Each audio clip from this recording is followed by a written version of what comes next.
Alright, we back with Goku and DC. This time we have season 4. This will be episode 1. Superman wants to train with Goku. So let's get into it. Goku wiped the sweat from his brow, his entire body screaming in protest as he stepped out of the custom-built gravity chamber. The heavy, hydraulically sealed door hissed shut behind him, muting the relentless artificial hum that had been his world for the last 3 hours. He took a deep, shuddering breath of the penthouse's cool, recycled air, with his muscles trembling with a familiar, deep-seated fatigue. For a year straight, this had been his secret ritual. Whenever the Justice League didn't need him, and whenever Diana was away on heroic duty, or after Diana had fallen asleep, he would slip away, drawn back to the sterile room that was paid for with Lex Luthor's somewhat suspicious generosity. Inside, under crushing gravitational force that would turn a normal human to paste, he pushed himself. He ran through katas until his legs buckled, lifted impossibly heavy weights, and focused his ki until his vision blurred. It was a self-imposed punishment and a desperate prayer for strength.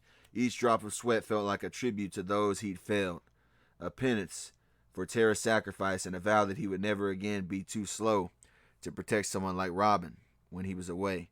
The chamber was his crucible, and he would endure its hell until he emerged strong enough to face any threat, no matter the circumstance, no matter at what cost to his own body. The heavy, hydraulically sealed door hissed shut.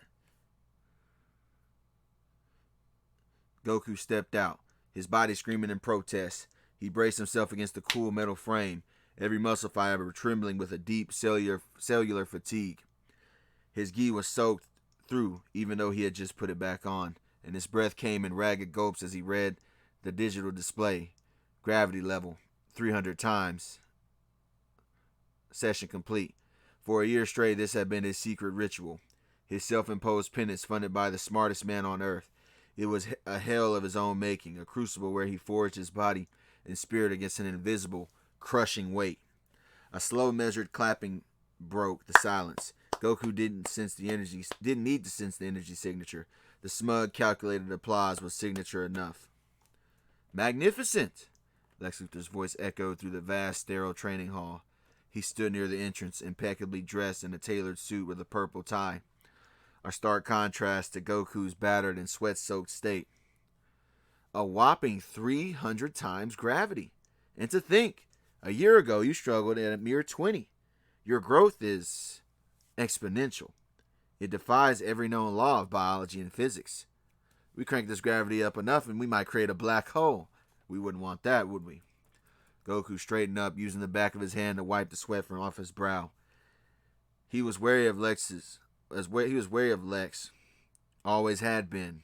Clark's warning echoed within his mind, a constant low-level hum of distrust, especially after he plotted to take Superman's life all those years ago. But the cold hard truth was that no one else on Earth could or would provide him with a tool like this gravity chamber.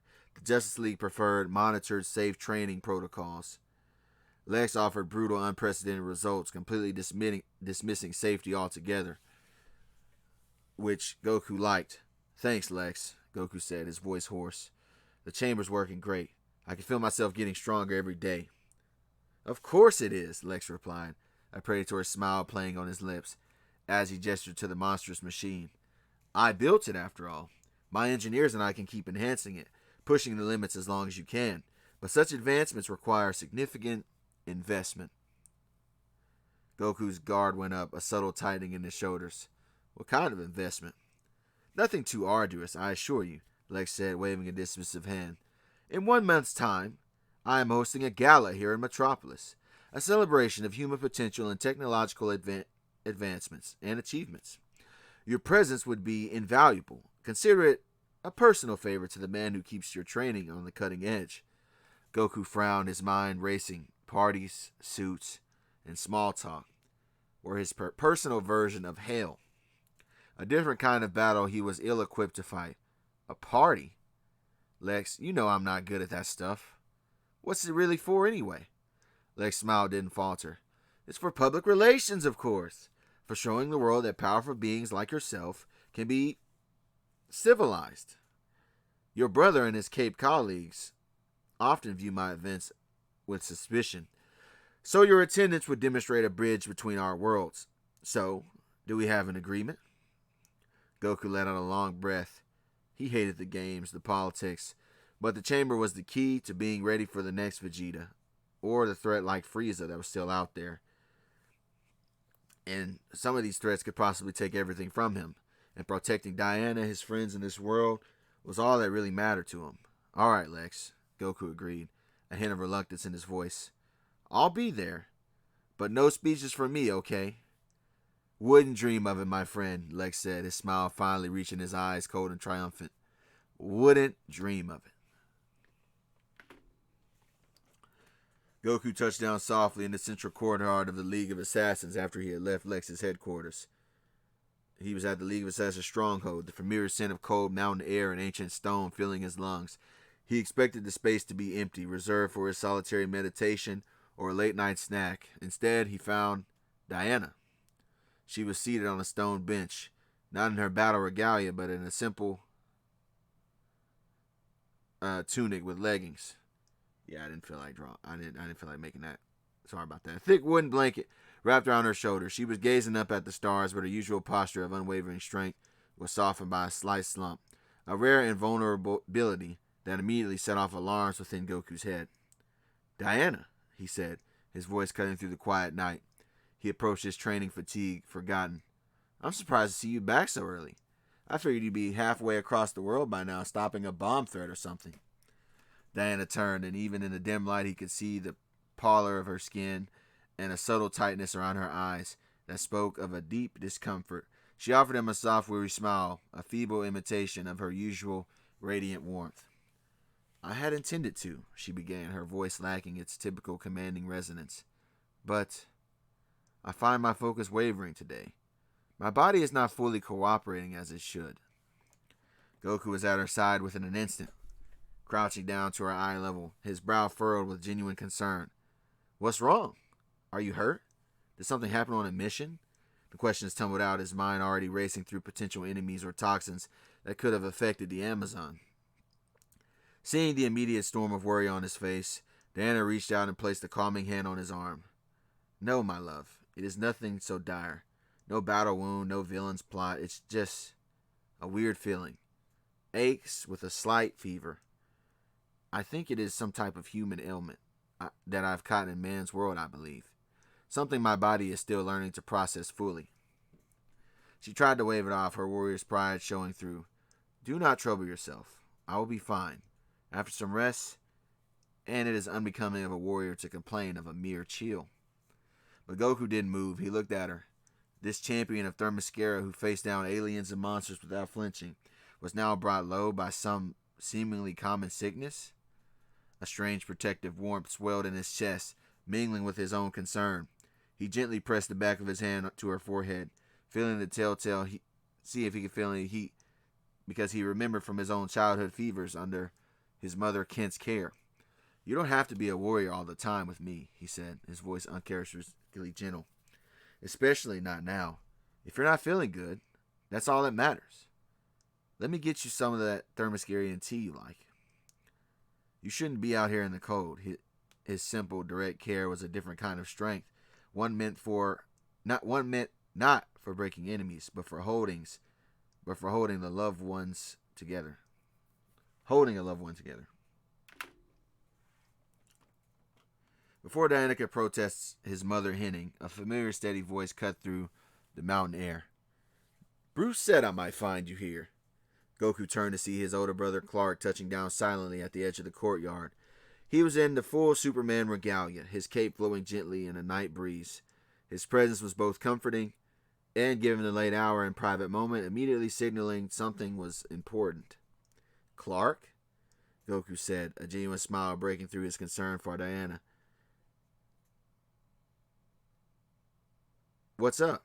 You don't usually track me down for a chat.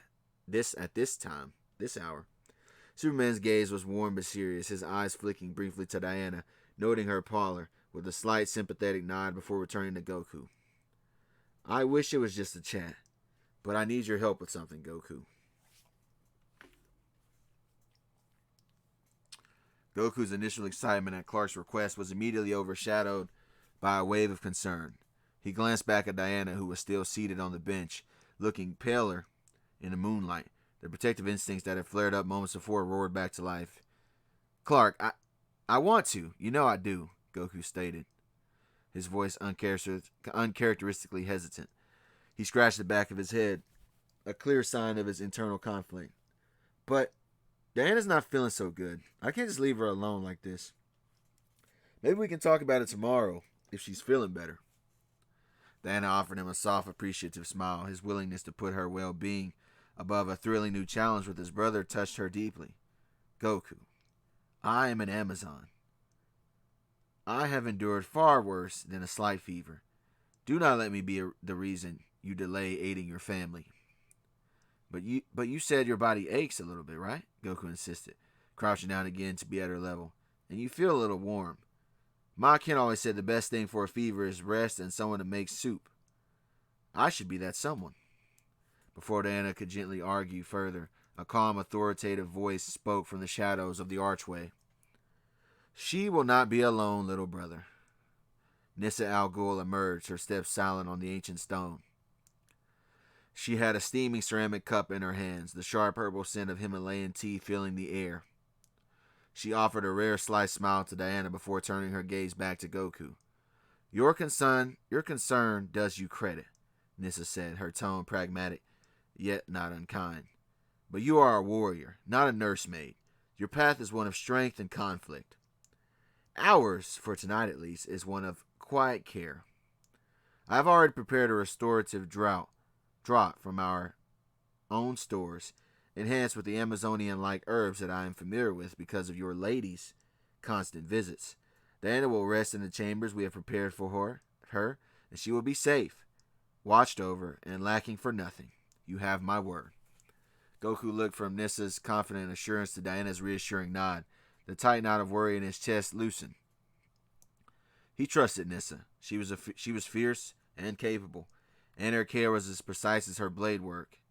He let out a long breath. Okay, he relented. Standing up, he gave Diana one last tender look. You get some rest. I'll be back as soon as we're done. Leaning down, he pressed a quick, gentle kiss on her forehead before turning to his brother with renewed focus. All right, Clark. Let's go. Goku and Superman soared above the cloud layer, the world below reduced to a tapestry of shimmering lights and dark continents. Under the blanket of night, the air was thin and cold, but neither of them noticed. Once they were clear of the mountain range, Goku couldn't contain his curiosity any longer. So, what's this all about, Clark? You're the strongest guy I know. What could you possibly need my help with? Superman flew beside him, his expression thoughtful. Strength isn't the issue. Goku, it's the application of it. He paused, choosing his words carefully. Do you remember my fight with General Zod? Of course I do, even though I showed up at the end of it. You guys were tearing up the city. It was a heck of a fight, Goku said, his eyes sparkling with the memory of such a powerful clash. It was a brawl, Clark corrected, his voice tinged with a hint of frustration. A destructive, chaotic scramble. I had the power to match him, sure, maybe even power to surpass him as the fight went on, but he had decades of military training of Kryptonian combat discipline that I never received. He was faster and more precise in his movements. Every block, every strike was efficient and lethal, and I was just the one that was punching back harder. He looked at his brother, his blue eyes earnest. I realized I was relying entirely on my raw power and durability. My technique is rudimentary at best. If I had faced someone with your level of martial arts skill, even with a fraction of my strength, I would have been at a severe disadvantage. I can't allow that. I need to be better. Not just stronger, but smarter. More skilled, and you're the best martial artist I've ever seen. Right next to Batman in that regard. Goku listened. His usual boisterousness replaced by a rare, thoughtful silence. He understood completely. Power was nothing without control. Without the knowledge of how to wield it, Clark's admission wasn't a sign of weakness, but of profound wisdom.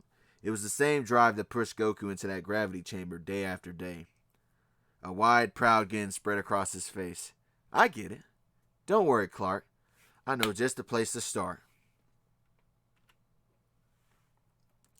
Goku put a firm, reassuring hand on his brother's shoulder, the red and blue cape feeling smooth under his palm.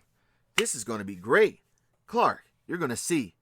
There's a whole other world to fighting than just tracking punches. It's going to be a fun experience, I promise.